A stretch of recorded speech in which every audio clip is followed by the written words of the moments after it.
नमस्कार दोस्तों, मैं राणा चंदन स्टडी अफेयर्स के यूट्यूब चैनल पे आप सभी का एक बार फिर से स्वागत करता हूं। दोस्तों, आज के करंट अफेयर्स की सीरीज में हम लोग प्रतियोगिता दर्पण अप्रैल 2022 के महत्वपूर्ण मैगजीन को कवर करेंगे और इसके तहत हम लोग फरवरी 2022 में जितने भी महत्वपूर्ण घटनाक्रम हुए हैं उनको एक एक करके 130 एमसीक्यू के माध्यम से सॉल्व करेंगे। जहां जरूरत होगी वहां चार्ट का इस्तेमाल करेंगे, फोटो का इस्तेमाल करेंगे और व्याख्या का भी इस्तेमाल करेंगे, जिससे कि यह इस महीने की पूरे घटनाक्रम, चाहे वो राष्ट्रीय घटनाक्रम हो, अंतर्राष्ट्रीय घटनाक्रम हो, खेल से जुड़ी हो या फिर आर्थिक जगत से जुड़ी हो, हर पहलू पे हम लोग एक एक पॉइंट को अच्छी तरह से कवर करेंगे, जिससे कि हमें एग्जाम में इससे जो भी इस टॉपिक से प्रश्न आए उसको हम लोग आसानी से सॉल्व कर सके। तो चलिए दोस्तों, आज के प्रश्न सीरीज की शुरुआत करते हैं और लेते हैं पहला प्रश्न। इसरो द्वारा वर्ष 2022 में कितने प्रक्षेपण यान अंतरिक्ष में भेजे जाने की योजना है? ऑप्शन है आपके सामने 19, 20, 25, 30। तो इसका सही उत्तर है दोस्तों ऑप्शन ए 19। इसरो द्वारा 2022 में 19 प्रक्षेपण यान भेजने की योजना है। अब व्याख्या में हम लोग देखते हैं दोस्तों इसरो का पूरे साल का क्या प्लान है। तो चालू वर्ष 2022 में इसरो द्वारा 19 प्रक्षेपण यान अंतरिक्ष में भेजे जाने की योजना है और इसी के तहत जो पहला प्रक्षेपण यान है PSLV C-52 को इसरो ने आंध्र प्रदेश के श्रीहरिकोटा सतीश धवन अंतरिक्ष अनुसंधान केंद्र से 14 फरवरी 2022 को प्रक्षेपित किया और इसके द्वारा इसरो ने 3 उपग्रह को सफलतापूर्वक उसके कक्षा में स्थापित किया। और ये 3 उपग्रह कौन कौन से हैं दोस्तों? तो EOS यानी अर्थ ऑब्जर्वेशन सैटेलाइट 04 इसको भेजा और फिर INS-2TD इसको और फिर इंस्पायर सैट। और इंस्पायर सैट को हम लोग देख लेते हैं दोस्तों। यह त्रिवंतपुरम स्थित भारतीय अंतरिक्ष विज्ञान और प्रौद्योगिकी संस्थान द्वारा कोलोराडो यूनिवर्सिटी बोल्डर के सहयोग से निर्मित एक छात्र उपग्रह है। और PSLV की ये जो उड़ान है ना, यह इस सीरीज की 54वीं उड़ान है। और PSLV का जो एडवांस वर्जन है एक्सेल PS यानी पोलर सैटेलाइट लॉन्च व्हीकल, तो इसका जो एक्सेल जो एडवांस कॉन्फ़िगरेशन है उसका यह 23वां मिशन है और पूरे PSLV की सीरीज का यह 54वीं उड़ान है। ठीक है, तो यहां से प्रश्न बनते हैं, हम लोग इसको एक एक करके प्रश्न उत्तर के माध्यम से भी सॉल्व करेंगे। दूसरा प्रश्न है, इसरो द्वारा 14 फरवरी 2022 को PSLV C-52 द्वारा एक साथ कितने उपग्रहों को प्रक्षेपित किया गया? तो हम लोगों ने व्याख्या में देखा था एक साथ 3 उपग्रहों को प्रक्षेपित किया गया। तो सही उत्तर हो जाएगा दोस्तों option B 3। Next question, ISRO के अंतरिक्ष यान PSLV C-52 के द्वारा निम्न में से किस उपग्रह को उनकी कक्षा में स्थापित किया गया है? तो हम लोग ने देखा कि 3 उपग्रहों को कक्षा में स्थापित किया गया। कौन कौन? तो EOS 04, INS-2D और इंस्पायर सैट 1, इन सभी को उनकी कक्षा में स्थापित किया गया। तो ये तीनों नाम हैं, आप लोग देख लीजिएगा। व्याख्या में हम लोग इसकी चर्चा कर चुके हैं। तो सही उत्तर हो जाएगा ऑप्शन डी उपरोक्त सभी को। नेक्स्ट क्वेश्चन, हाल ही में इसरो द्वारा प्रक्षेपित PSLV का होता है पोलर सैटेलाइट लॉन्च व्हीकल। तो PSLV C-52 यान में निम्नलिखित में से कौन सा उपग्रह तिरुवनंतपुरम स्थित भारतीय अंतरिक्ष विज्ञान और प्रौद्योगिकी संस्थान IIST द्वारा विकसित एक छात्र उपग्रह है? तो हम लोगों ने व्याख्या में इसकी चर्चा की थी और वह जो उपग्रह है वो है इंस्पायर सैट। यह एक छात्र उपग्रह है।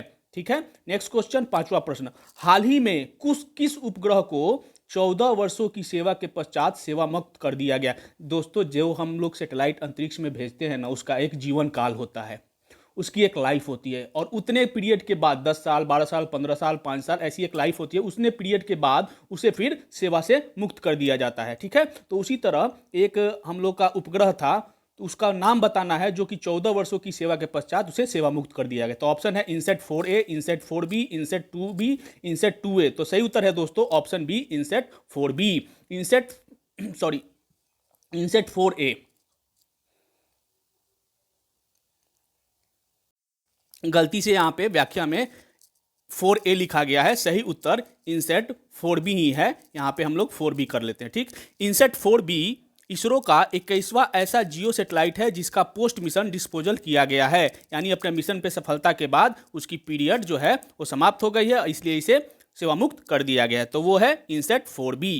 Next question, Indian Premier League का 15वां सत्र 26 मार्च से 29 मई 2022 के दौरान किस देश में खेला जाएगा? तो अभी वो चल रहा है दोस्तों आईपीएल, अभी जो आज जब हम वीडियो रिकॉर्ड कर रहे हैं तो ये आईपीएल का संस्करण चल रहा है। आप देखे होंगे कि एक बार, कई बार ऐसा होता है, जैसे पिछली बार कोरोना काल में विदेशों में आयोजित हुआ, कई बार जब देश में चुनाव होते हैं उस समय भी विदेशों में आयोजित होता है आईपीएल। तो वही क्वेश्चन है कि इस बार वह कहाँ आयोजित होगा, इंग्लैंड में, संयुक्त अरब अमीरात में, दक्षिण अफ्रीका में या भारत में?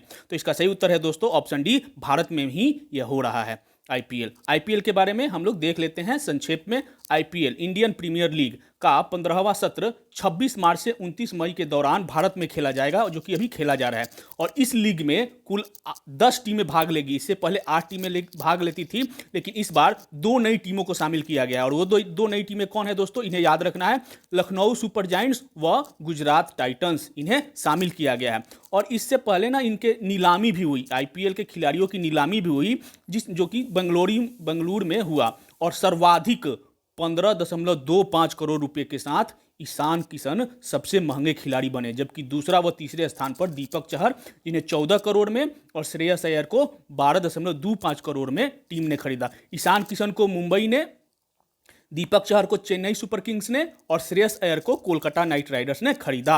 अब विदेशी खिलाड़ियों की बात की जाए तो इसमें सबसे ज्यादा महंगे खिलाड़ी बिके इंग्लैंड के लियम लिविंगस्टोन, 11.50 करोड़ में, 11.5 करोड़ में इन्हें किस टीम ने खरीदा? तो पंजाब किंग्स ने खरीदा। और आप अभी फिलहाल मैच जो चले उसमें देख भी रहे हैं, काफी धुआंधार बल्लेबाजी करने के लिए जाने जाते हैं इंग्लैंड के लियम लिविंगस्टोन। और उसी तरह जो एसोसिएट देश होते हैं ना, जो कि ये टेस्ट मैच नहीं खेलते हैं, उन्हें एसोसिएट का दर्जा प्राप्त है। उन देशों में एक सिंगापुर के खिलाड़ी हैं टीम डेविड, इनको 8.5 करोड़ में मुंबई ने खरीदा है। तो ये कुछ महत्वपूर्ण पॉइंट है, जो भी है उसको हम लोग प्रश्न उत्तर के माध्यम से भी सॉल्व करेंगे, इसको आप लोग नोट कर लीजिएगा। आगे बढ़ते हैं। आईपीएल के 15वें संस्करण में कितनी नई टीमें शामिल की गई है? तो पहले 8 टीमें हुआ करती थी, 2 को शामिल किया गया है, ठीक, तो 2 नई टीमें शामिल की गई है। आईपीएल के 15वें संस्करण में कुल कितनी टीमें भाग लेंगी? अब 2 नई टीमें शामिल की गई है और पहले से 8 टीमें थी, तो टोटल 10 टीमें इस बार 15वें संस्करण में खेल रही है। तो हो जाएगा ऑप्शन बी 10। 9वां प्रश्न, आईपीएल के 15वें संस्करण में निम्न में से कौन सी नई 2 टीमों को शामिल किया गया है? तो हम लोगों ने व्याख्या में देखा था, अब ऑप्शन देखिए, अगर आपको याद होगा तो आप सही उत्तर दे दीजिएगा। लखनऊ सुपर जायंट्स व Gujarat Titans, Kanpur Super Giants व Gujarat Titans, Lucknow Super Giants व Jharkhand Titans, Pune Super Giants व केरला ब्लास्टर। तो सही उत्तर होगा दोस्तों 2 नई टीमें हैं, लखनऊ सुपर जायंट्स व गुजरात टाइटंस। नेक्स्ट क्वेश्चन, फरवरी 2022 में बेंगलुरु में संपन्न आईपीएल के खिलाड़ियों की नीलामी में सर्वाधिक महंगी बोली किस खिलाड़ी की लगी? सबसे महंगे कौन बिके? तो हम लोगों ने देखा था कि सबसे महंगे कौन बिके? ईशान किशन को 15.25 करोड़ में मुंबई इंडियंस ने खरीदा है। यहां पे आप लोग व्याख्या में देख भी सकते हैं, ठीक है, 15.25 करोड़ में मुंबई इंडियंस ने खरीदा, ठीक है, ईशान किशन को। नेक्स्ट क्वेश्चन, फरवरी 2022 में बेंगलुरु में संपन्न आईपीएल के खिलाड़ियों की नीलामी में सर्वाधिक महंगी बोली लगाकर ईशान किशन को किस टीम ने खरीदा? तो हमने अभी चर्चा भी की, मुंबई इंडियंस ने, और काफी अच्छी बल्लेबाजी भी वो भी कर रहे हैं। 12वां प्रश्न, विदेशी खिलाड़ियों में सर्वाधिक बोली लगने वाले लिविंगस्टोन किस देश के क्रिकेट खिलाड़ी है? तो हम लोगों ने चर्चा की थी व्याख्या में, ऑस्ट्रेलिया के, न्यूजीलैंड के, इंग्लैंड के, दक्षिण अफ्रीका के। तो ये इंग्लैंड के धाकड़ बल्लेबाजों जो कि काफी तेजी से बल्लेबाजी करते हैं, Liam Livingstone.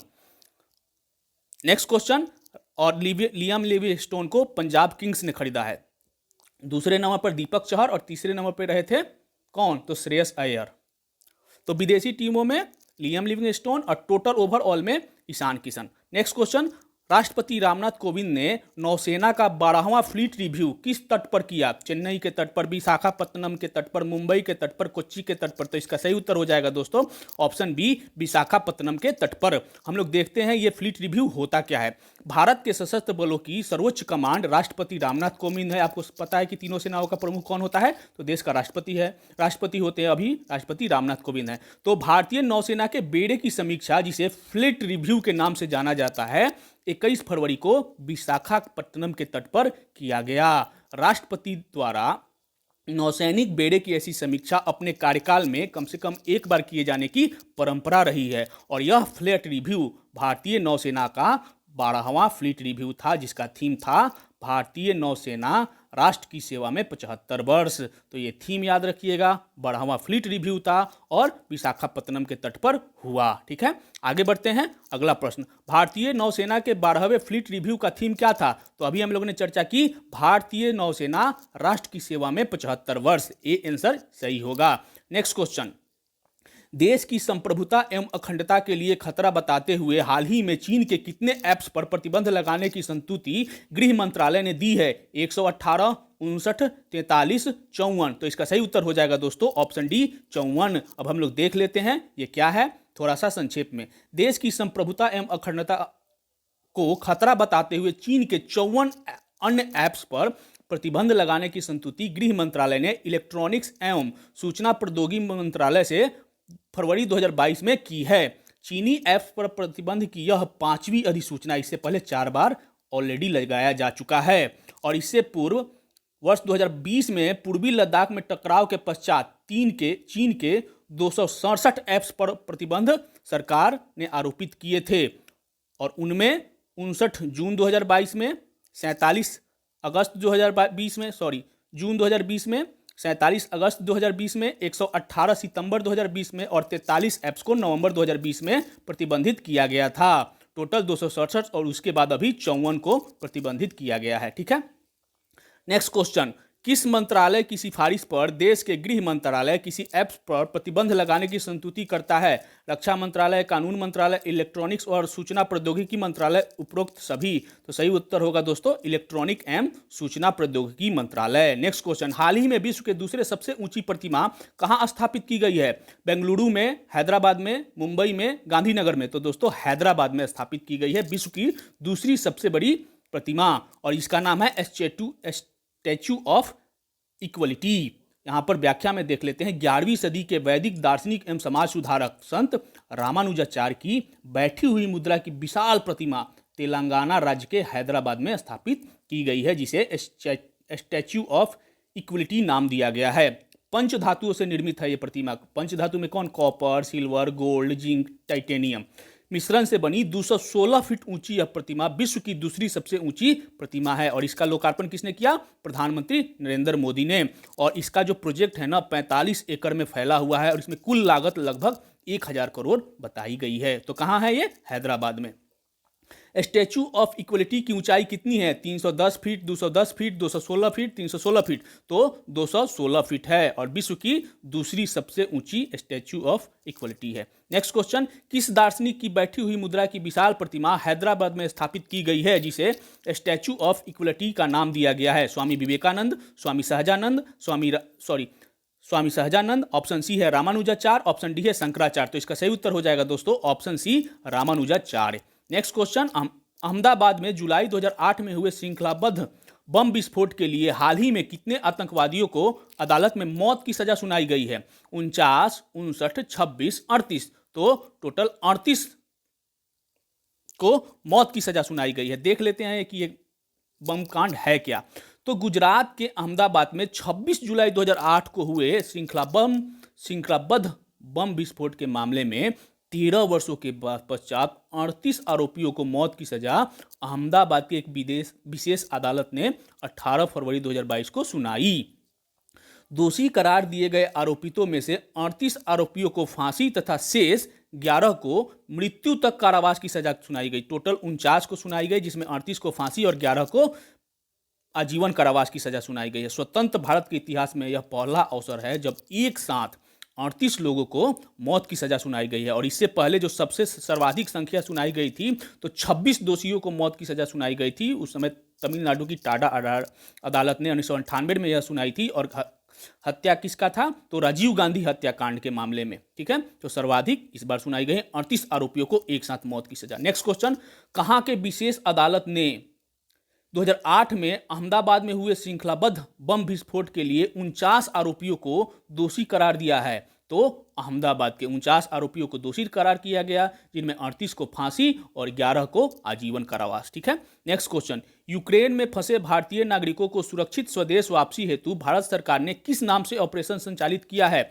Operation Samudra Setu, Operation Brahmaputra, Operation Ganga, Operation Swadesh. तो इसका नाम है ऑपरेशन गंगा। इसके द्वारा यूक्रेन की राजधानी क्यू से उड़ान तो बंद हो गई थी, अभी आप ने देखा। तो भारत जो उसके पड़ोसी देश है वहां से लोगों को किसी तरह बॉर्डर तक लाया और फिर वहां से जैसे पोलैंड हो गया, हंगरी हो गया, रोमानिया हो गया, स्लोवाकिया होगा, किसी तरह लोग अपने देश के नागरिकों को वहां लाया और वहां से फिर विमान के द्वारा स्वदेश वापस लाया गया। और इस ऑपरेशन का क्या नाम दिया गया है? Operation Ganga. Next question, Delhi उच्च न्यायालय के ने किस खेल महासंघ की निलंबित हेतु किस खेल महासंघ को निलंबित करते हुए इसके प्रशासन के लिए प्रशासन समिति की नियुक्ति फरवरी 2022 में की है? भारतीय टेबल टेनिस महासंघ, भारतीय बैडमिंटन महासंघ, भारतीय बॉक्सिंग महासंघ, बीसीसीआई। तो दिल्ली हाईकोर्ट ने भारतीय टेबल टेनिस महासंघ के खिलाफ यह कार्रवाई की है और भारत की स्टार टेबल टेनिस खिलाड़ी जो मनिका बत्रा, इनका एक आरोप था, उसी के तहत ये सारा फैसला सुनाया गया है। नेक्स्ट क्वेश्चन, किस कोषागार में अवैध निकासी के लिए राजद प्रमुख लालू प्रसाद यादव को 5 वर्ष की कारावास की सजा सुनाई गई है? डोरंडा कोषागार, भागलपुर कोषागार, रांची कोषागार, उपरोक्त सभी। तो सही उत्तर है ऑप्शन ए, डोरंडा कोषागार। नेक्स्ट क्वेश्चन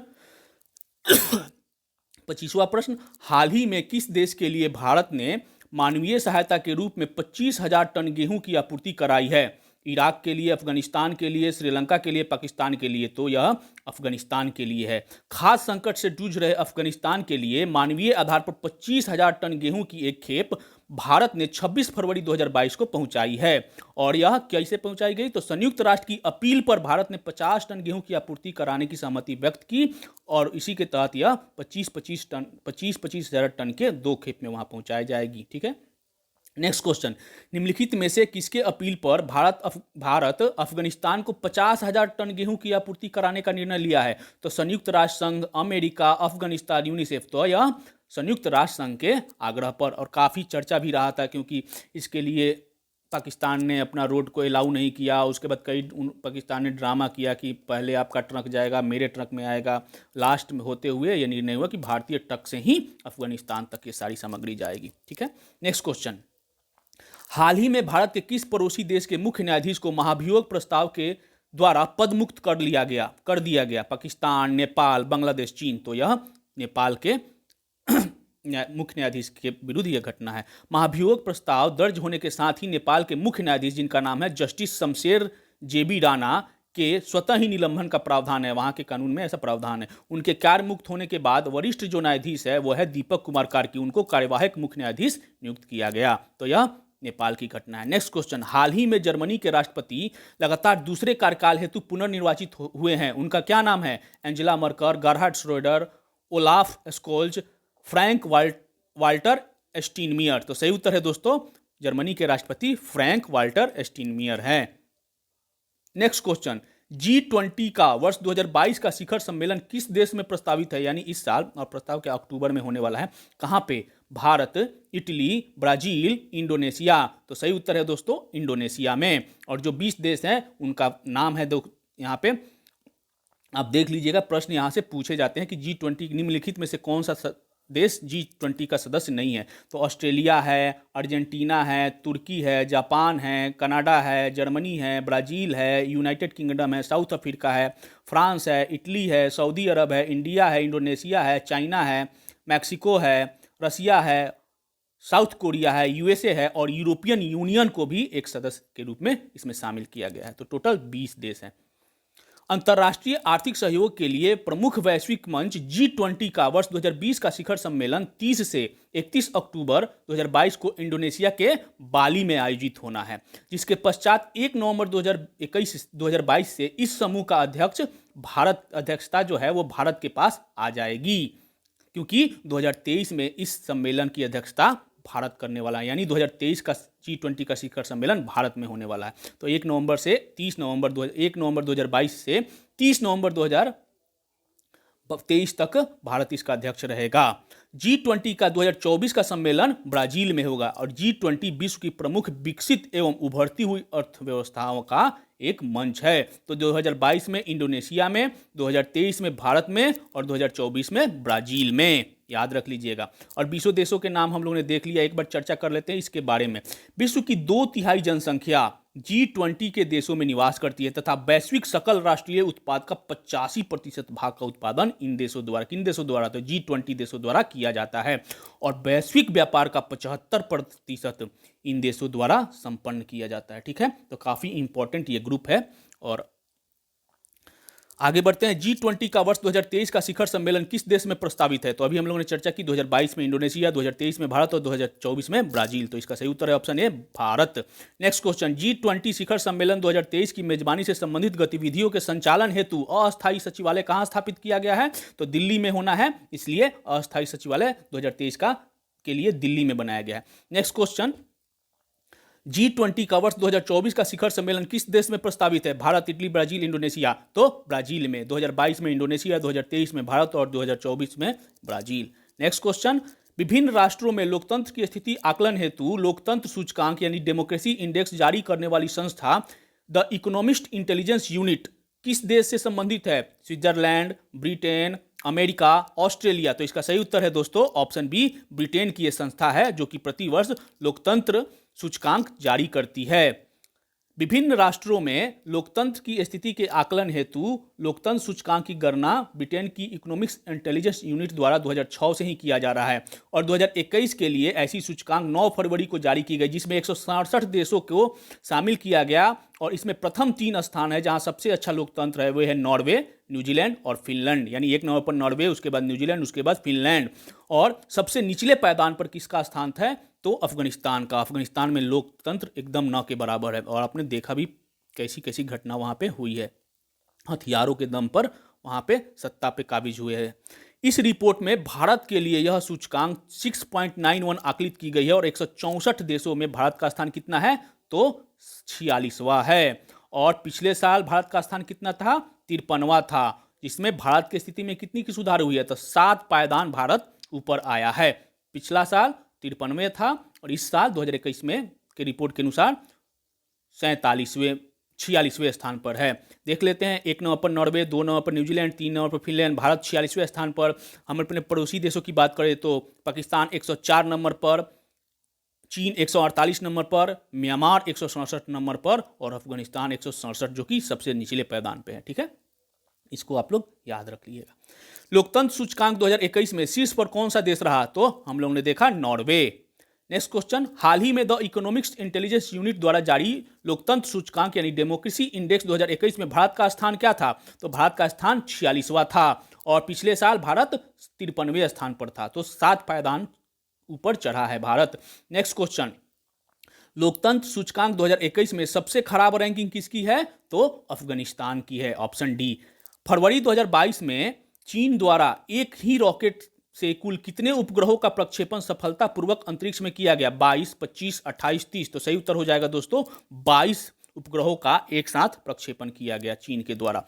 हाल ही में किस अफ्रीकी देश की सैन्य सरकार ने 30 माह के सैन्य सरकार के बाद वहां चुनाव कराने का निर्णय लिया है? तो कौन सा है वो अफ्रीकी देश? दक्षिणी Sudan, Congo, Burkina Faso, Chile. तो सही उत्तर है option C, Burkina Faso. Next question, हाल ही में भारत ने खाड़ी के किस देश के साथ व्यापक आर्थिक भागीदारी समझौता यानी comprehensive economic partnership agreement CDPA पर हस्ताक्षर किया?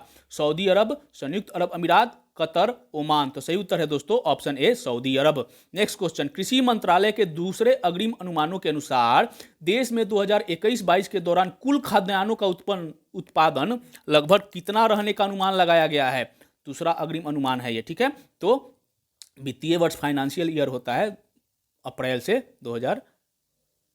से मार्च तक, तो वही 21-22 में कितना रहने का अनुमान व्यक्त किया गया? 317 million ton, 310 million ton, 128 million ton, 111 million ton. तो रिकॉर्ड उत्पादन होने की संभावना व्यक्त की गई है 317 मिलियन टन। हम लोग देखते हैं व्याख्या के माध्यम से क्या है ये। तो कृषि मंत्रालय के 16 फरवरी 2022 के दूसरे अग्रिम अनुमानों के अनुसार 2021-22 में देश के कुल खाद्यान्न उत्पादन 316.06 यानी 316। यहाँ पे 17 गलती से लिखा गया है, इसको कर लीजिए 316 million ton approx. 316 million ton के रिकॉर्ड स्तर पर होने का अनुमान लगाया गया है। यह पूर्व वर्ष के प्राप्त किए गए 310.74 मिलियन टन की तुलना में 5.32 मिलियन टन अधिक है। वहीं 2021 और टोटल खाद्यान्नों की बात कर रही है, जिसमें सारे रबी और खरीफ दोनों ही फसलों को शामिल करने के बाद ये टोटल हुआ, और इन टोटल में चावल का उत्पादन भी रिकॉर्ड रहने वाला है 127.93 मिलियन टन, यानी लगभग 128 मिलियन टन, और गेहूं का भी उत्पादन रिकॉर्ड रहने वाला है, यह 111.32 मिलियन टन, यानी लगभग 111 मिलियन टन गेहूं और 128 मिलियन टन चावल का उत्पादन होगा। कुल खाद्यान्न का उत्पादन कितना होगा? 316 मिलियन टन। गलती से यहां पे 317 हो गया, इसको 16 कर लेना होगा। नेक्स्ट क्वेश्चन, 2021-22 के दौरान चावल का उत्पादन लगभग कितना रहने का अनुमान कृषि मंत्रालय द्वारा लगाया गया है? तो 317 million ton, 310 million ton, 128 million ton, 111 million ton, 128 million ton. कुल खाद्यान्न का उत्पादन 316.056 मिलियन टन, और चावल का 128 मिलियन टन, गेहूं का 111 मिलियन टन। नेक्स्ट क्वेश्चन वही है कि गेहूं का उत्पादन रहने का अनुमान कितना लगाया है? तो 111 मिलियन टन। कृषि को आधुनिक रूप देने के लिए देश के प्रधानमंत्री ने फरवरी 2022 में कितने किसान ड्रोन का उद्घाटन किया है? 50, 75, 100, 200। सही उत्तर है दोस्तों ऑप्शन सी 100। कृषि क्षेत्र को बढ़ावा देने के लिए किसान ड्रोन के इस्तेमाल की बात वित्त मंत्री निर्मला सीतारमण ने इस वर्ष के बजट में कहा था, और जिसके कृषि के फसलों का मूल्यांकन, भू अभिलेखों का डिजिटलीकरण, कीटनाशकों व पोषक तत्वों का छिड़काव के लिए किसान ड्रोन का बढ़ावा दिया जाएगा, ऐसी बात उन्होंने कही थी। और इसी को आगे बढ़ाते हुए इसी पहल के तहत 100 किसान ड्रोन का उद्घाटन प्रधानमंत्री नरेंद्र मोदी ने किया वीडियो कॉन्फ्रेंसिंग के माध्यम से।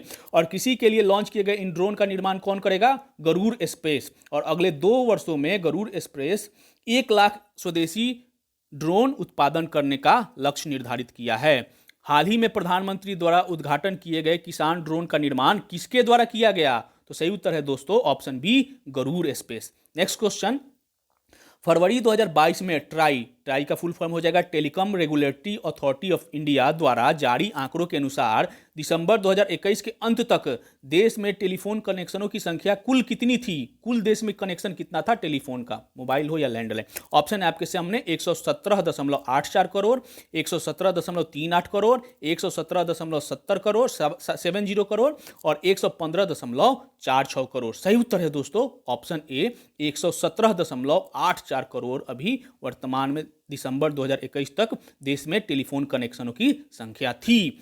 और उस समय जो टेली डेंसिटी क्या थी? तो टेली डेंसिटी थी 85.91, कनेक्शन था 117.84 करोड़, और टेली डेंसिटी थी 85.91 थी। अब ये टेली डेंसिटी क्या होता है? तो टेली डेंसिटी से तात्पर्य है प्रत्येक 100 व्यक्तियों पर कितने लोगों के पास टेलीफोन कनेक्शन है। तो प्रत्येक 100 लोगों पर 85.91 लोगों के पास टेलीफोन कनेक्शन है देश में। ठीक है, पिछला बार यह देश में कुल टेलीफोनों की संख्या थी 117.38 करोड़, और अभी हो गई है 117.84 करोड़। ठीक है, फरवरी 2021 में ट्राई द्वारा जारी आंकड़ों के अनुसार दिसंबर 2021 के अंत तक देश में टेली डेंसिटी कितना थी? तो अभी हम लोगों ने देखा कि 85.91। और टेली डेंसिटी क्या होता है, इस प्रश्न में आपको उत्तर देना होगा। टेली डेंसिटी से तात्पर्य है प्रति 1000 व्यक्तियों पर टेलीफोन कनेक्शनों की संख्या, प्रति 100 व्यक्तियों पर टेलीफोन कनेक्शनों की संख्या, प्रति 1 लाख व्यक्तियों पर टेलीफोन कनेक्शनों की संख्या, प्रति 100 व्यक्तियों पर टेलीफोन कनेक्शनों की संख्या। तो ऑप्शन डी है, प्रति 100 व्यक्तियों पर टेलीफोन कनेक्शनों की संख्या को टेली डेंसिटी कहा जाता है। नेक्स्ट, फरवरी 2021 में ट्राई द्वारा जारी आंकड़ों के अनुसार दिसंबर 2021 के अंत तक देश में टेलीफोन कनेक्शनों में शहरी एवं ग्रामीण कनेक्शनों का प्रतिशत है क्रमशः कितना था? माने शहर में कितना प्रतिशत लोग के पास टोटल जो कनेक्शन था उसमें शहरों का प्रतिशत कितना था और ग्रामीण लोगों का प्रतिशत कितना था? ऑप्शन है आपके सामने, शहरों में 50.20 और 49.800, 65.20 एवं 34.80, 75.20 एवं 24.80, और डी ऑप्शन है 55.60 एवं 44.40। इसका सही उत्तर होगा ऑप्शन डी, शहरों में 55.60 लोगों प्रतिशत और गांवों में 44.40 कनेक्शन थे। नेक्स्ट क्वेश्चन, वही बात यहां पे कही गई है, और इसी के तहत दिसंबर 2000 के अंत तक देश में सर्वाधिक टेली डेंसिटी जो कि देश में 85.91 था, वह किसी राज्य में सर्वाधिक डेंसिटी कितना था, तो वह दिल्ली में था। और टेली डेंसिटी दिल्ली में कितना था, 269.86, यानी प्रत्येक 100 लोगों पर 269.86 टेलीफोन कनेक्शन थे। जबकि सबसे न्यूनतम स्थान किसका था टेली डेंसिटी के मामले में, बिहार। यहाँ प्रत्येक 100 लोगों पर 53.71 लोगों के पास टेलीफोन कनेक्शन है। काफी अंतर है, ऊपर दिल्ली, नीचे बिहार। नेक्स्ट क्वेश्चन, फरवरी 2021 में ट्राई द्वारा जारी आंकड़ों के अनुसार दिसंबर 2021 के अंत तक देश में सर्वाधिक टेली डेंसिटी वाला राज्य कौन है? तो अभी हम लोगों ने देखा राज्य या केंद्र शासित प्रदेश कौन, तो दिल्ली 269.86। और सर्वाधिक सबसे नीचे टेली डेंसिटी वाला न्यूनतम स्थान किसका था, किस राज्य का था? ऑप्शन है दिल्ली, तमिलनाडु, बिहार, महाराष्ट्र। तो बिहार का था। प्रत्येक 100 लोगों पर 53.71 लोगों के पास यहां टेलीफोन कनेक्शन है। नेक्स्ट क्वेश्चन, 51वां प्रश्न, 2021 में ट्राई द्वारा जारी 2022 में, यहां 2022 में ट्राई द्वारा जारी आंकड़ों के अनुसार दिसंबर 2021 के अंत तक देश की सबसे बड़ी मोबाइल सेवा प्रदाता कंपनी है Reliance Jio, Bharti Airtel, Vodafone Idea, BSNL. तो सर्वाधिक सबसे ज्यादा उपभोक्ता किसके पास है, रिलायंस जियो के पास। और यहाँ पे एक डाटा है जिसको आप देख सकते हैं, देश की सबसे बड़ी मोबाइल में सेवा प्रदाता कंपनी है रिलायंस जियो। 36%, टोटल जितना कनेक्शन उसका 36% शेयर इनके पास है। उसके बाद एयरटेल का स्थान आता है 30.81, वोडाफोन आइडिया का स्थान आता है 23.23%, ठीक है। इसी तरह बीएसएनएल का 9.90 और एमटीएनएल तो अब लगभग समाप्ति के कगार पर है, ठीक है। ये एक डाटा है। टॉप 3 है रिलायंस, एयरटेल और वोडाफोन आइडिया। नेक्स्ट क्वेश्चन, हाल ही में भारतीय स्टेट बैंक के नेतृत्व वाले 28 बैंकों के कस्टोडियनों के साथ लगभग कितने करोड़ के धोखाधड़ी का मामला उजागर हुआ है? 23,000 करोड़, 20,000 करोड़, 25,000 करोड़, 9,000 करोड़। सही उत्तर है दोस्तों ऑप्शन ए, 23,000 करोड़। हाल ही में लगभग 23,000 करोड़ के घोटाले का मामला सामने आया। यह घोटाला किस कंपनी के द्वारा किया गया है? Kochi shipyard limited, ABG shipyard, Mazagon shipyard, इनमें से कोई नहीं। सही उत्तर है दोस्तों एबीजी शिपयार्ड के ने यह घोटाला किया है, इसका मामला उजागर हुआ है। और यह कितने करोड़ का है? 23,000 करोड़ का। नेक्स्ट क्वेश्चन, विश्व इस्पात संघ के ताजा आंकड़ों के अनुसार पूर्व वर्ष यानी 2020 की तुलना में 2021 में विश्व के कच्चे इस्पात के उत्पादन में कितने प्रतिशत की वृद्धि दर्ज की गई है? 3.7%, 2.7%, 4.7%, 5.7%। सही उत्तर है दोस्तों 3.7%। पिछले साल कोरोना काल में इसमें वैश्विक स्तर पर इसमें गिरावट आई थी, लेकिन इस बार इसमें सुधार देखा गया है। व्याख्या में देख लेते हैं। विश्व इस्पात संघ जो हर साल एक अपना आंकड़ा पेश करता है, तो आंकड़ों के अनुसार वर्ष 2020 की तुलना में 21 में 37% की 3.7% की वृद्धि दर्ज की गई है। और यह कितना उत्पादन रहा? तो 1950.5 मिलियन टन इस साल उत्पादन हुआ, ठीक है। और प्रमुख उत्पादक देशों के उत्पादन में जहां सर्वाधिक वृद्धि किस देश में हुई? अमेरिका में। अमेरिका 18.3% वहां वृद्धि हुई। वहीं दूसरे स्थान पर कौन रहा? भारत, जहां 17.8% की वृद्धि दर्ज की गई। पिछले साल निगेटिव में था। भारत में कच्चे इस्पात का कुल उत्पादन 118.1 टन मिलियन रहा तथा यह कुल वैश्विक उत्पादन का 6.1% है। पूरे विश्व में जो कच्चा इस्पात का उत्पादन होता है उसमें 6.1% हिस्सा भारत का है। और टोटल भारत का कितना उत्पादन हुआ? 118.1 मिलियन टन। भारत कच्चे इस्पात के उत्पादन में चीन के बाद विश्व का दूसरा सबसे बड़ा उत्पादक देश है, ठीक है। नेक्स्ट क्वेश्चन, वर्ष 2021 के दौरान भारत में कुल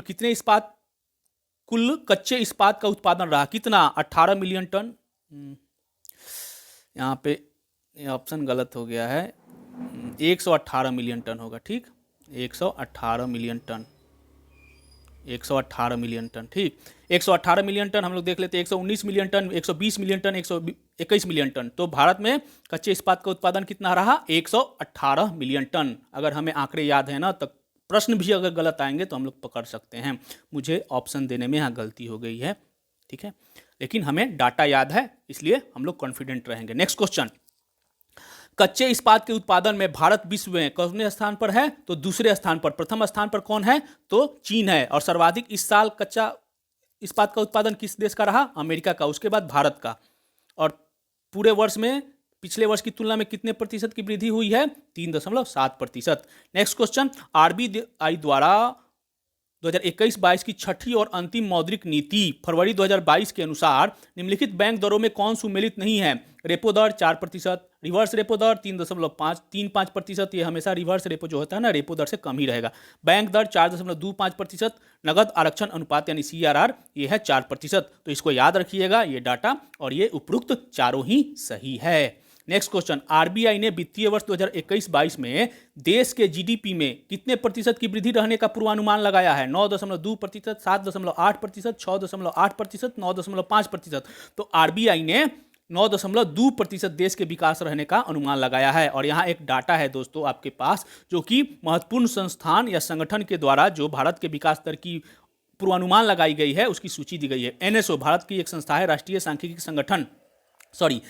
सांख्यिकी कार्यालय, जिसे एनओसी कहा जाता है, उसका अनुमान है कि 2021-22 के दौरान देश का आर्थिक विकास 8.9% रहेगा। आरबीआई के अनुसार 9.2%, अंतर्राष्ट्रीय मुद्रा कोष के अनुसार 9%, विश्व बैंक के अनुसार 8.7% और संयुक्त राष्ट्र के आर्थिक सामाजिक मामलों के विभाग ने 9% रहने का, और स्टेट बैंक ने 8.8% और मूडीज ने 9.3% रहने का पूर्वानुमान लगाया है। इस डाटा को आप लोग हो सके तो याद कर लीजिएगा, यह महत्वपूर्ण डाटा है। आईएमएफ ने वित्तीय वर्ष 2022-23 में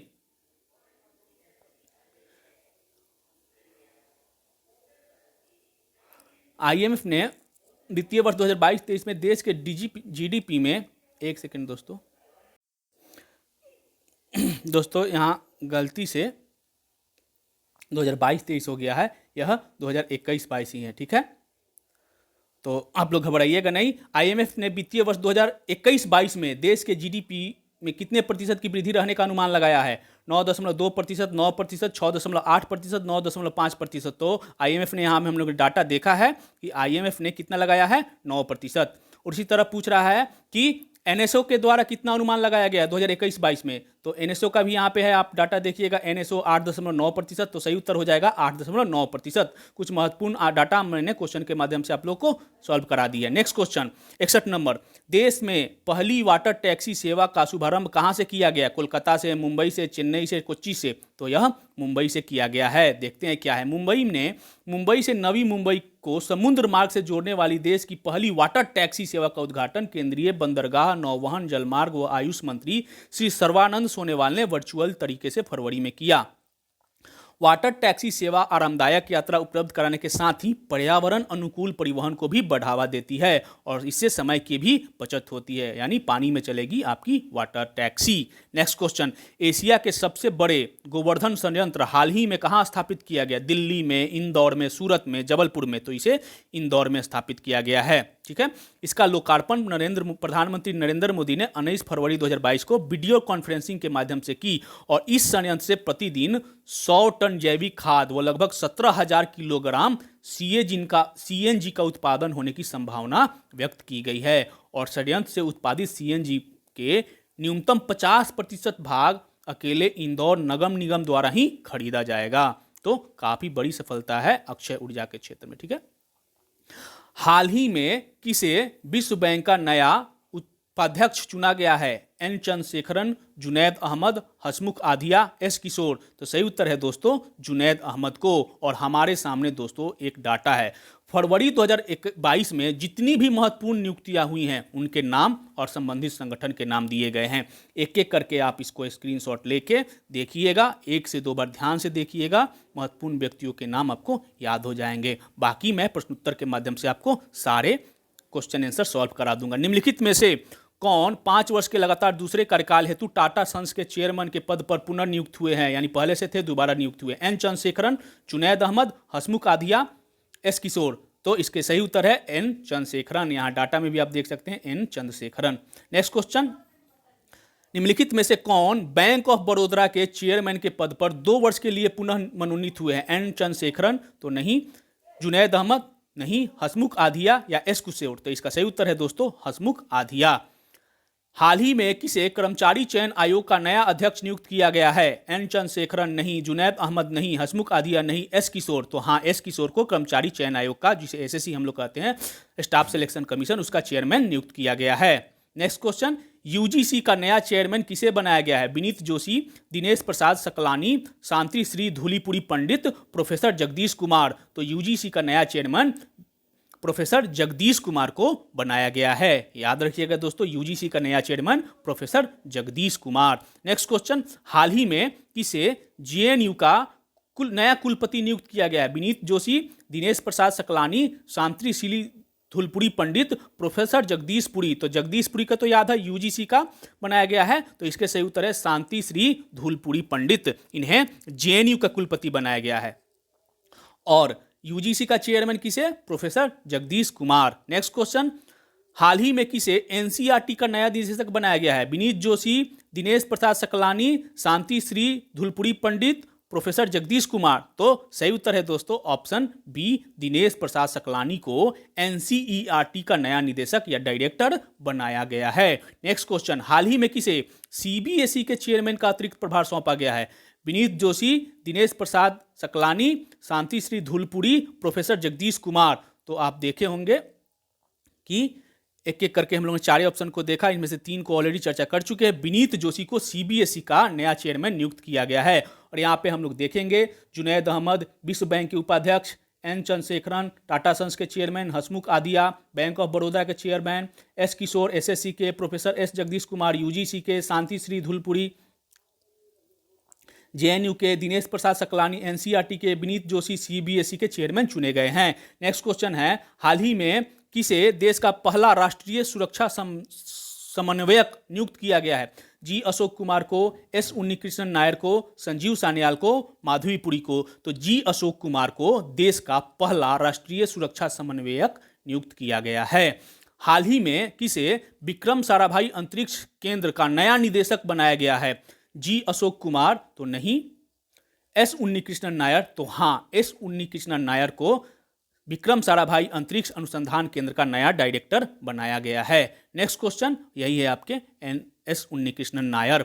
फरवरी 2022 में किसे प्रधानमंत्री के आर्थिक सलाहकार परिषद के नए सदस्य के रूप में चुना गया है? जी अशोक कुमार तो नहीं, एस उन्नीकृष्णन नायर तो ये भी नहीं, संजीव सान्याल तो हाँ, संजीव सान्याल को प्रधानमंत्री के आर्थिक सलाहकार परिषद का नया सदस्य चुना गया है। नेक्स्ट क्वेश्चन, हाल ही में भारतीय प्रतिनिभूति और विनिमय बोर्ड यानी सेबी की पहली महिला चेयरपर्सन कौन चुनी गई है? शांति श्री धूलपुरी पंडित तो नहीं, आयशा साथिया तो नहीं, माधुरी पुरी बूच तो हाँ, ऑप्शन सी माधुरी पुरी बूच को सेबी की पहली महिला चेयरपर्सन बनी है। नेक्स्ट क्वेश्चन, ईएसपीएन क्रिक इन्फो क्रिकेट पुरस्कार 2021 के तहत पुरुषों में सर्वश्रेष्ठ टेस्ट बैटिंग का पुरस्कार किसे दिया गया? तो यह हर साल दिया जाता है दोस्तों। ऑप्शन है आपके सामने Rishabh Pant, Virat Kohli, Kane Williamson, Steven Smith. तो सही उत्तर हो जाएगा दोस्तों ऋषभ पंत।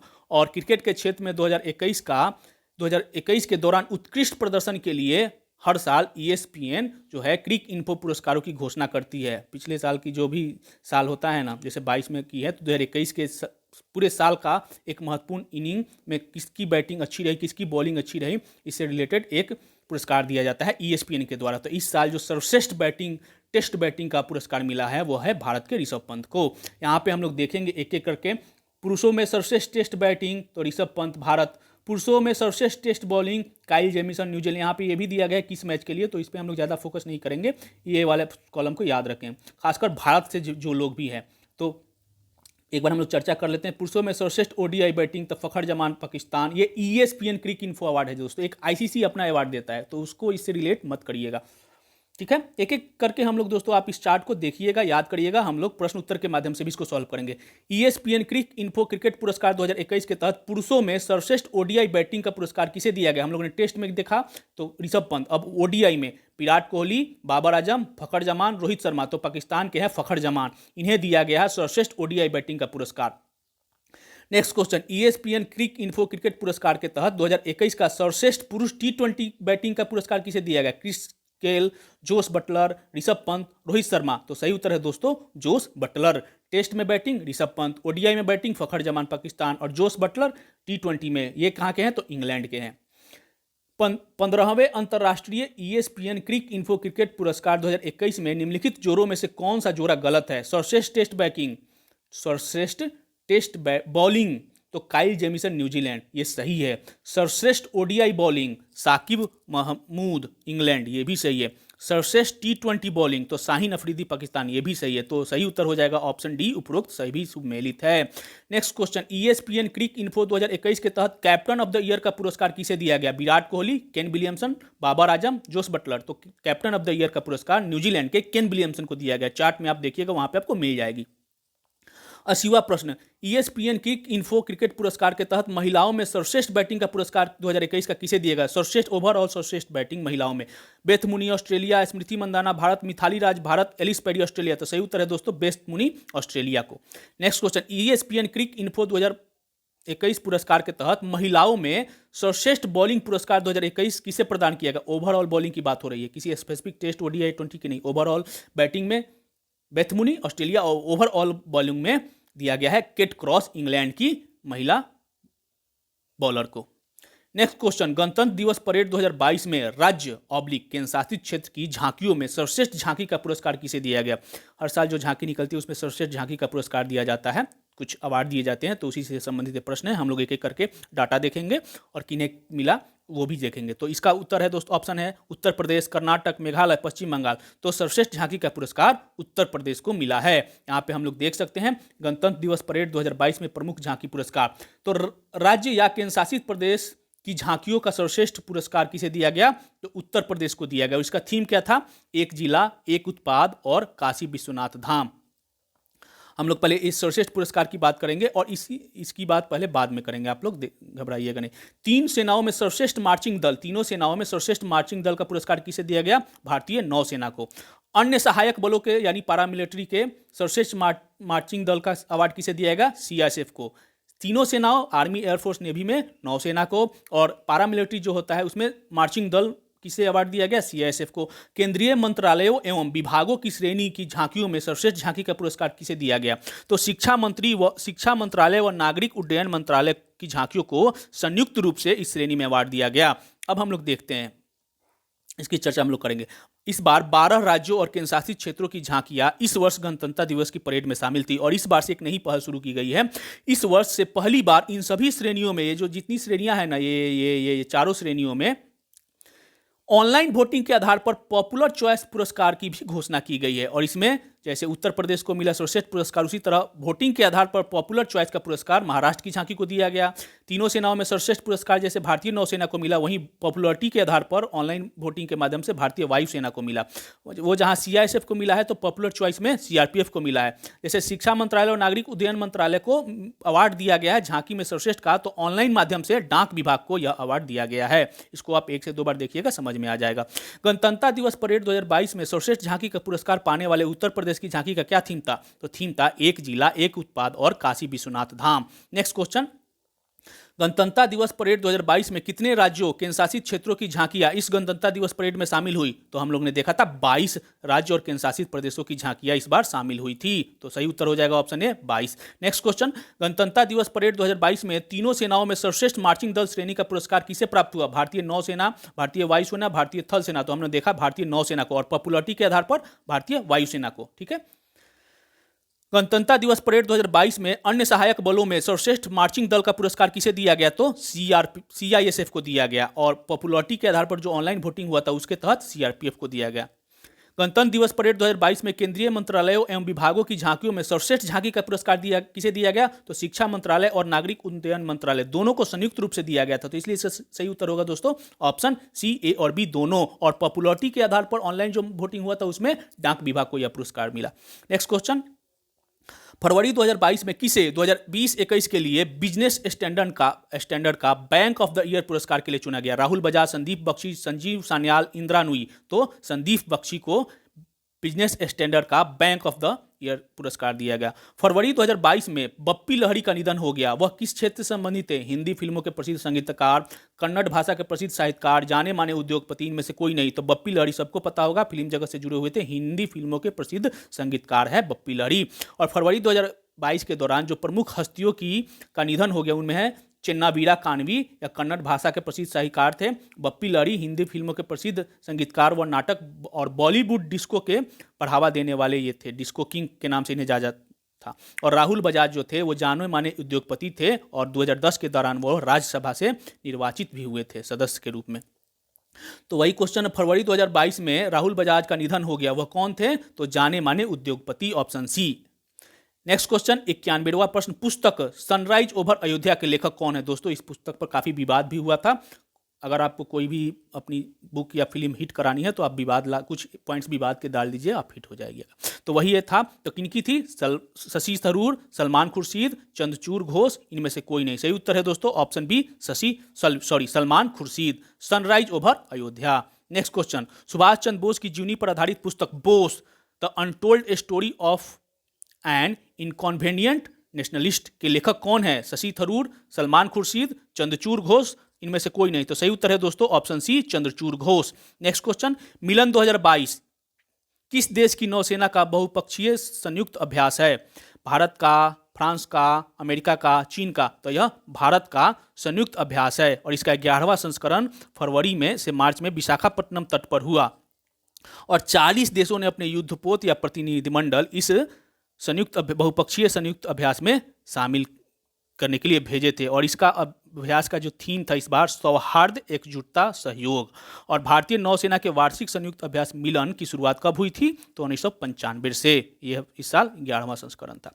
नेक्स्ट क्वेश्चन, भारतीय नौसेना के बहुपक्षीय संयुक्त अभ्यास मिलन का 11वां संस्करण 25 फरवरी से 4 मार्च 2021 तक कहां आयोजित किया गया, कहां संपन्न हुआ? तो एक सेकंड दोस्तों,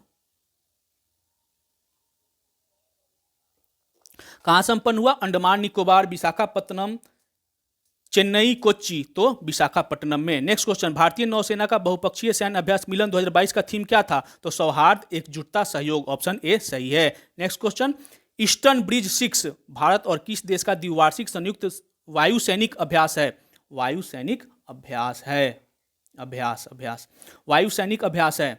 कतर, ओमान, सऊदी अरब, संयुक्त अरब अमीरात। तो ईस्टर्न ब्रिज भारत और ओमान का वायु सैनिक अभ्यास है। हम लोग देखते हैं कि भारत और ओमान के बीच कितने संयुक्त अभ्यास होते हैं। आप दोस्तों याद रखिएगा, बार बार ये संयुक्त अभ्यास पूछा जाता है प्रश्न में। तो हर देश के साथ ना अलग अलग संयुक्त अभ्यास होते हैं। तब हम लोग आज ओमान की चर्चा करेंगे। ओमान के साथ वायुसेना, थल सेना और नौसेना तीनों की ही अलग अलग संयुक्त अभ्यास होते हैं। तो जो वायुसेना की अभ्यास होती है भारत और ओमान के बीच, उसे ईस्टर्न ब्रिज कहा जाता है। 6ठा संस्करण था इसका, तो इसलिए ईस्टर्न ब्रिज 6 नाम दिया गया। उसी तरह थल सेना का जो अभ्यास होता है भारत और ओमान के बीच, वह अल नगहा के नाम से जाना जाता है और यह 2015 से स्टार्ट हुआ। ईस्टर्न ब्रिज 2009 से स्टार्ट हुआ है। और नौसेना के, भारत और ओमान की नौसेनाओं के बीच जो संयुक्त अभ्यास होता है उसे नसीम अल बहर नाम दिया जाता है और यह 1993 से चला आ रहा है। तो दोस्तों इसको आप ना एक एक देश से, अब इसको ना काफ़ी फैला के क्वेश्चन पूछता है। आप याद कर लीजिए, ओमान से 3 संयुक्त अभ्यास होते हैं। इसी तरह हर देश के साथ ऐसे अभ्यास होते हैं। एक एक करके आप लोग जैसे आएगा आप लोग उसे नोट करते जाइएगा। नेक्स्ट क्वेश्चन, निम्नलिखित में से कौन सा संयुक्त अभ्यास भारत और ओमान के बीच संपन्न होता है? ईस्टर्न ब्रिज, अल नगहा, नसीम अल बहर। तो उपरोक्त सभी ही, ईस्टर्न ब्रिज वायुसेना का, अल नगहा थल सेना का और नसीम अल बहर नौसेना का। ठीक है, आगे बढ़ते हैं, अगला प्रश्न लेते हैं। खजुराहो नृत्य महोत्सव 2022 किस राज्य में मनाया गया? मध्य प्रदेश में, छत्तीसगढ़ में, झारखंड में, महाराष्ट्र में। तो यह खजुराहो कहाँ पड़ता है? तो मध्य प्रदेश में है, तो वहाँ ही मनाया जाएगा। नेक्स्ट क्वेश्चन, हाल ही में किस देश के एयर शो में भारत के तेजस विमान ने अपनी प्रदर्शनी दिखाई? चीन, सिंगापुर, मलेशिया, इंडोनेशिया। तो सिंगापुर के एयर शो में, वहाँ का जो एयर शो हुआ था वहाँ पे भारत के तेजस को भी बुलाया गया था और तेजस ने वहाँ पे अपनी प्रदर्शनी दिखाई। नेक्स्ट क्वेश्चन, 100वां प्रश्न, 1 फरवरी 2022 से 1 वर्ष के लिए चीन में किस जानवर का वर्ष प्रारंभ हुआ है? धात्विक बैल, धात्विक चूहा, धात्विक चीता, धात्विक ड्रैगन। तो ऑप्शन सी सही है, धात्विक चीता। व्याख्या में देखते हैं ये है क्या। चीन में 12 वर्षों के ज्योतिष चक्र के आधार पर लगातार 12 वर्षों का नामांकन अलग अलग जानवरों के आधार पर होता है। हर साल को एक जानवर के नाम से जोड़ा जाता है और इसी क्रम में 1 फरवरी 2022 से धात्विक चीते का वर्ष प्रारंभ हुआ है। कहाँ? तो चीन में।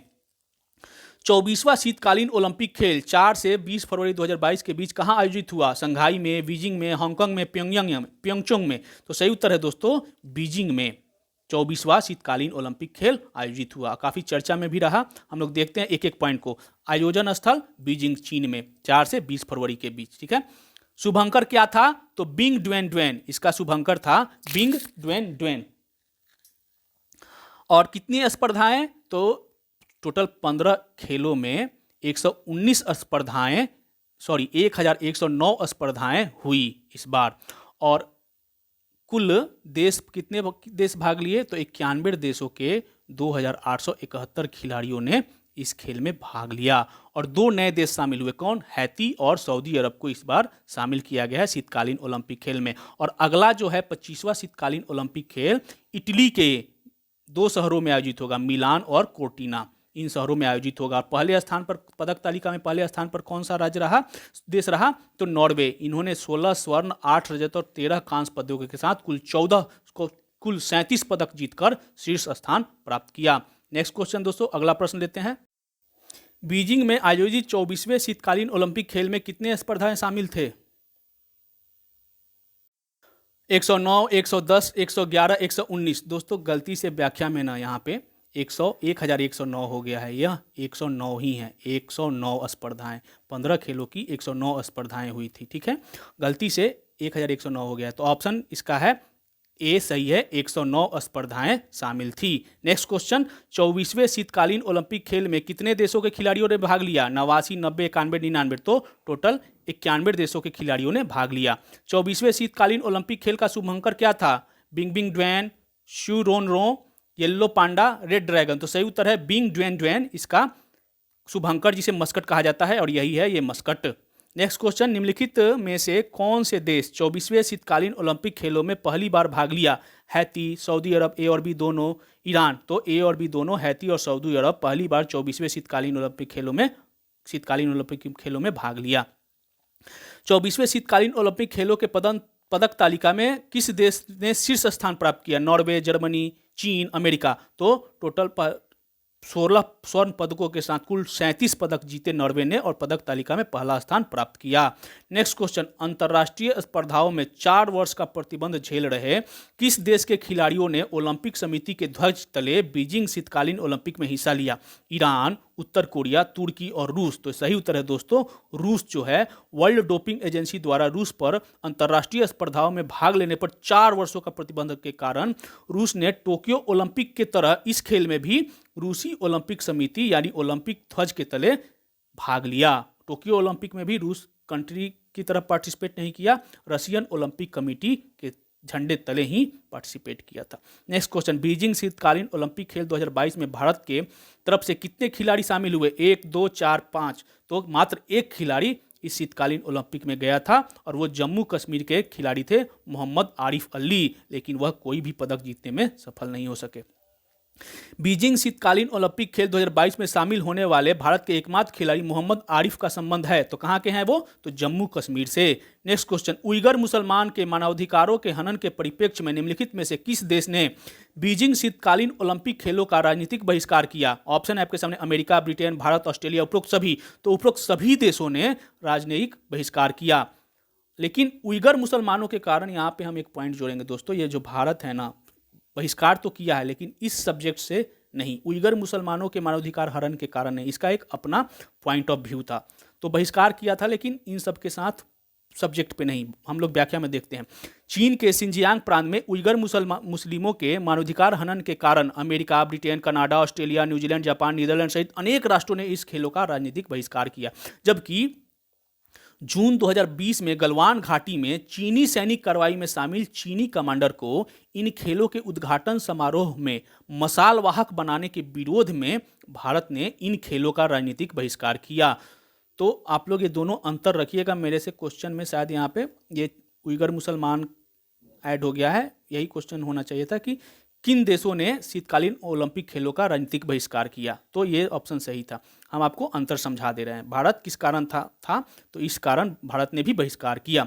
और राजनीतिक बहिष्कार का मतलब क्या होता है? तो कोई भी देश अपने खिलाड़ी को तो भेजता है लेकिन अपने सरकारी अधिकारी को इस खेल में नहीं भेजता है, तो इसे राजनीतिक बहिष्कार कहते हैं। नेक्स्ट क्वेश्चन, आगामी 25वां शीतकालीन ओलंपिक खेलों का आयोजन किस देश में होगा?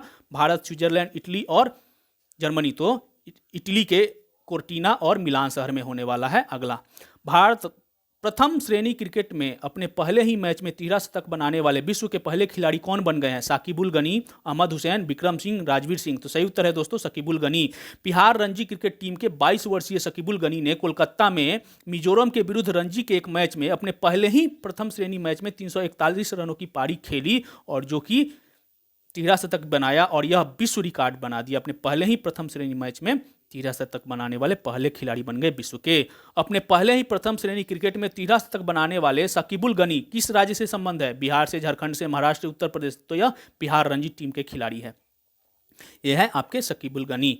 नेक्स्ट क्वेश्चन, हाल ही में 1000वां एक दिवसीय अंतर्राष्ट्रीय क्रिकेट मैच खेलने वाला विश्व का पहला देश कौन बन गया है? Bharat, Australia, Pakistan, England. तो सही उत्तर है दोस्तों भारत। भारत 1000वां मैच वेस्ट इंडीज के खिलाफ जैसे ही वो मैच खेला 6 फरवरी 2022 को, तो 1000 वनडे मैच खेलने वाला विश्व का पहला देश बन गया। भारत पहला मैच कब खेला था? तो 13 जुलाई 1974 को इंग्लैंड के खिलाफ लीड्स के मैदान में खेला था और भारत वह मैच जीता भी था। 6 फरवरी 2022 तक की स्थिति के अनुसार भारत के बाद ऑस्ट्रेलिया है 998 एक दिवसीय, और उसके बाद है पाकिस्तान 936 एक दिवसीय मैच खेलकर तीसरे स्थान पर। वेस्ट इंडीज के मेजबानी में आयोजित आईसीसी अंडर-19 विश्व कप क्रिकेट 2022 का खिताब किसने जीता? वेस्ट इंडीज ने, इंग्लैंड ने, ऑस्ट्रेलिया ने, भारत ने। तो इसका खिताब भारत ने जीता और भारत आईसीसी का यह ट्रॉफी अंडर-19 का ट्रॉफी जीतने वाला पांचवी बार जीता है। इससे पहले 2000 में, 2008 में, 2012 में, 18 में और अब 22 में जीता है। इस खेलों में वेस्ट इंडीज में जो आयोजित हुआ था 16 टीमों ने भाग लिया और सर्वाधिक 17 विकेट किसने लिया? तो श्रीलंका के ड्यूनिथ बेलालेज ने। और जबकि सर्वाधिक 506 रन दक्षिण अफ्रीका के बल्लेबाज डिवाल्ड ब्रेविस को ने बनाया और डिवाल्ड ब्रेविस जो अफ्रीका के बल्लेबाज, उनको मैन ऑफ द सीरीज भी घोषित किया गया। और इस मैच में, इस श्रृंखला में भारत के कप्तान कौन थे? तो यश धूल थे और यश धूल को आईसीसी ने अपने अंडर-19 टीम का कप्तान भी चुना है। आईसीसी टीम का अंडर-19 टीम का कप्तान भी इन्हें चुना गया।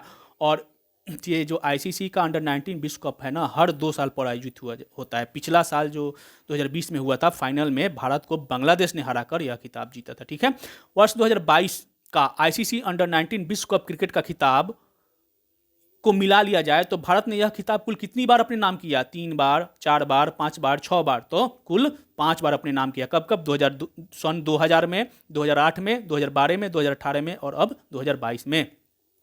अंडर-19 आईसीसी विश्व कप क्रिकेट 2022 में प्लेयर ऑफ द सीरीज किसे घोषित किया गया? भारत के यश धूल को, श्रीलंका के ड्यूनिस बेलालोज को, दक्षिण अफ्रीका के डिवाल्ड ब्रेविस को और पाकिस्तान के हसीबुल्ला खान को। तो सही उत्तर है ऑप्शन सी, दक्षिण अफ्रीका के डिवाल्ड ब्रेविस को। नेक्स्ट क्वेश्चन, वेस्ट इंडीज में आयोजित आईसीसी अंडर-19 विश्व कप क्रिकेट 2022 में भारतीय टीम के कप्तान कौन थे? तो यश धूल थे। 9 जनवरी से 6 फरवरी 2022 के बीच आयोजित 33वां Africa Cup of Nations football tournament 2021 का खिताब किसने जीता? कैमरून, मिस्र, सेनेगल, उरुग्वे। तो यह खिताब सेनेगल ने जीता। रोहन बोपन्ना व रामकुमार रामनाथन की भारतीय जोड़ी ने निम्न में से किस टेनिस टूर्नामेंट के पुरुष युगल का खिताब अपने नाम किया? Tata Maharashtra Open 2020, Tata Maharashtra Open 2022, Saint Petersburg Open 2022, Rotterdam Open 2022, Dubai Tennis Championship 2022। तो सही उत्तर है दोस्तों Tata Maharashtra Open tennis tournament 2022 का खिताब इन्होंने जीता। दुबई टेनिस चैंपियनशिप 2022 में पुरुष एकल का खिताब किसने जीता? Anett Kontaveit Estonia, Stefanos Tsitsipas Greece, Rafael Nadal Spain, Andrey Rublev Russia. तो सही उत्तर है दोस्तों रूस के आंद्रे रूबवेल ने दुबई टेनिस चैंपियनशिप 2021 का खिताब जीता। दुबई टेनिस चैंपियनशिप 2022 में महिला एकल का खिताब किसने जीता? Ashleigh Barty Australia, Victoria Azarenka Belarus, Jelena Ostapenko Latvia. इनमें से कोई नहीं। तो सही है उत्तर है दोस्तों option C, Jelena Ostapenko Latvia की। Next question, Mexico Open tennis tournament 2022 में पुरुष एकल का खिताब किसने जीता? तो इसका खिताब जीता है स्पेन के राफेल नडाल ने। Next question, badminton Asia team championship 2022 में पुरुष वर्ग का स्वर्ण पदक किस देश ने जीता? Malaysia, Indonesia, Singapore, Bharat. तो सही उत्तर है दोस्तों मलेशिया ने पुरुष वर्ग का स्वर्ण पदक जीता एशियाई टीम बैडमिंटन चैंपियनशिप में। उसी में महिला में किसने जीता? तो महिला में इंडोनेशिया ने जीता। पुरुष में मलेशिया और महिलाओं में इंडोनेशिया। फरवरी 2022 में आयोजित air things masters online rapid शतरंज टूर्नामेंट में के एक मुकाबले में किस भारतीय शतरंज खिलाड़ी ने मौजूदा विश्व चैंपियन मैग्नस कार्लसन को पराजित किया? रमेश बाबू प्रज्ञानंदा, विश्वनाथन आनंद, पी हरिकृष्णा। इनमें से कोई नहीं। तो रमेश बाबू प्रज्ञानंदा ने, जो 16 वर्ष के शतरंज खिलाड़ी, उन्होंने विश्व चैंपियन मैग्नस कार्लसन को एक मैच, इस श्रृंखला के ऑनलाइन टूर्नामेंट शतरंज टूर्नामेंट में एक मैच में हराया।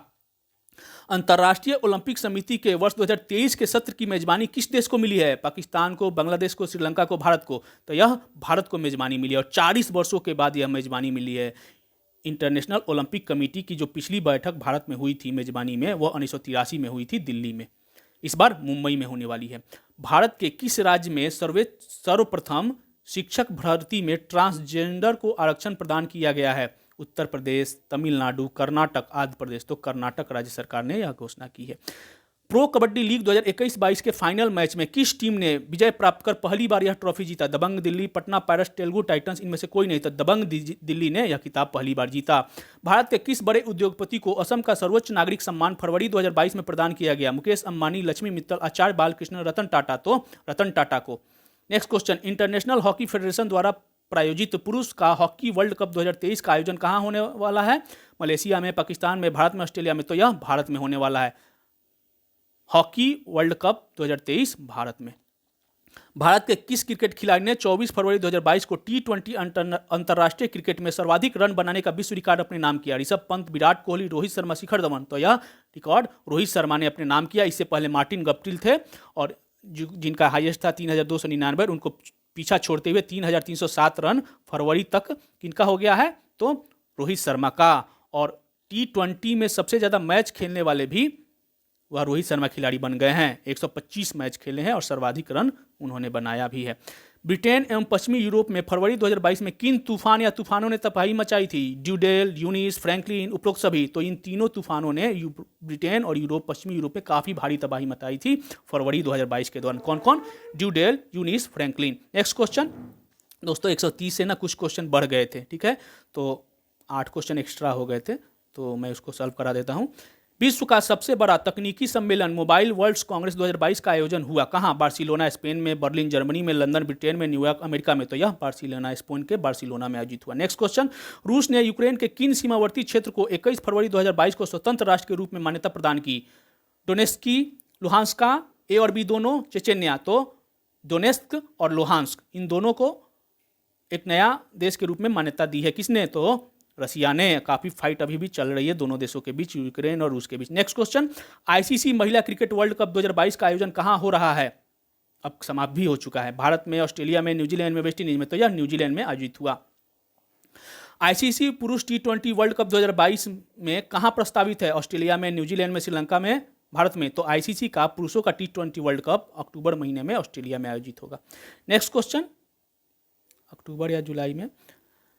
और अंतिम क्वेश्चन, रूस द्वारा यूक्रेन पर फरवरी 2022 में किए गए आक्रमण के विरोध में अमेरिका और उसके साथी राष्ट्र द्वारा प्रतिबंध लगाने की प्रक्रिया में रूस को विभिन्न देशों के बैंकों द्वारा परस्पर ऑनलाइन धन लेन देन की किस सोसाइटी से पृथक करने का घोषणा किया गया है? WTO, UNO, स्विफ्ट या इनमें से कोई नहीं। तो स्विफ्ट। स्विफ्ट एक क्या है? तो society for world inter bank financial telecommunication, इसे का फुल फॉर्म है, और इसे स्विफ्ट कहा जाता है, SWIFT।